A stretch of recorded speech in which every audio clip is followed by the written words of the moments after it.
Hello my dear guys, আসসালামু আলাইকুম। উসমান সাল মেডিকেল সার্ভিসেস ইউটিউব চ্যানেলের পক্ষ থেকে আপনাদেরকে জানাই স্বাগতম। আশা করি আল্লাহর রহমতে আপনারা সবাই ভালো আছেন। বন্ধুগণ, আজকের ভিডিওতে আমি আপনাদের সাথে দ্রুত বীর্যপাত রোধ এবং লিঙ্গের উত্তেজনা বৃদ্ধি করতে সহায়তা করে এমন একটি মেডিসিন এবং মেডিসিনটির নাম, দাম, গ্রুপ বা জেনেরিক নাম, প্রস্তুতকারক কোম্পানির নাম, খাওয়ার নিয়ম এবং এর সাইড এফেক্টস বা পার্শ্ব প্রতিক্রিয়া সম্পর্কে আলোচনা করব। তবে ভিডিওটি শুরু করার আগে আপনাদের প্রতি রিকোয়েস্ট, আপনি যদি আমার চ্যানেলে নতুন হয়ে থাকেন তাহলে অবশ্যই চ্যানেলটি সাবস্ক্রাইব করে লাইক, কমেন্টস এবং শেয়ার করবেন। বন্ধুগণ, সাধারণত বাংলাদেশের প্রেক্ষাপটে বিবাহিত পুরুষদের বিভিন্ন ধরনের যৌন সমস্যা দেখা দেয়। বিশেষ করে যৌন মিলনের সময় দ্রুত বীর্যপাত ঘটে এবং লিঙ্গ সোজা হয় না বা লিঙ্গের উত্তেজনা বৃদ্ধি পায় না। এইসব সমস্যার সমাধানে বিশেষজ্ঞ ডাক্তারগণ তাদের প্রেসক্রিপশনে বা পরামর্শপত্রে যে ওষুধটির নাম লিখে থাকেন তার নাম হলো ড্যাপোক্সেন ট্যাবলেট, যেটি 30 মিলিগ্রাম বা 60 মিলিগ্রামের হয়ে থাকে। এটির গ্রুপ বা জেনেরিক নাম হলো ড্যাপোক্সেটিন হাইড্রোক্লোরাইড।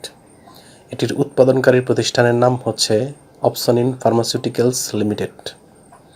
ড্যাপোক্সেন ট্যাবলেট যেটি 30 মিলিগ্রামের, সেটির প্রতি পিস ট্যাবলেটের দাম 30 টাকা এবং যেটি 60 মিলিগ্রামের, সেটির প্রতি পিস ট্যাবলেটের দাম 50 টাকা মাত্র। এই ট্যাবলেটটি সেবনের নিয়ম, এটি সেবনের নিয়ম হচ্ছে যাদের বয়স 18 থেকে 64 বছর তারা এটি সেবন করতে পারবে এবং যৌন সম্পর্ক স্থাপনের 1 ঘন্টা থেকে 3 ঘন্টা পূর্বে একটি করে ঔষধ প্রতিদিন খেতে হবে।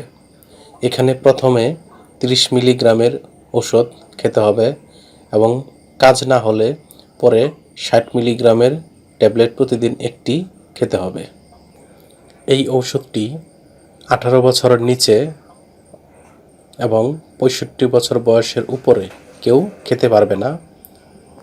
অর্থাৎ 18 বছর থেকে 64 বছর বয়সী ব্যক্তিগণ এটি খেতে পারবে এবং খাওয়ার পূর্বে অবশ্যই রেজিস্টার্ড চিকিৎসকের পরামর্শ অনুযায়ী খেতে হবে।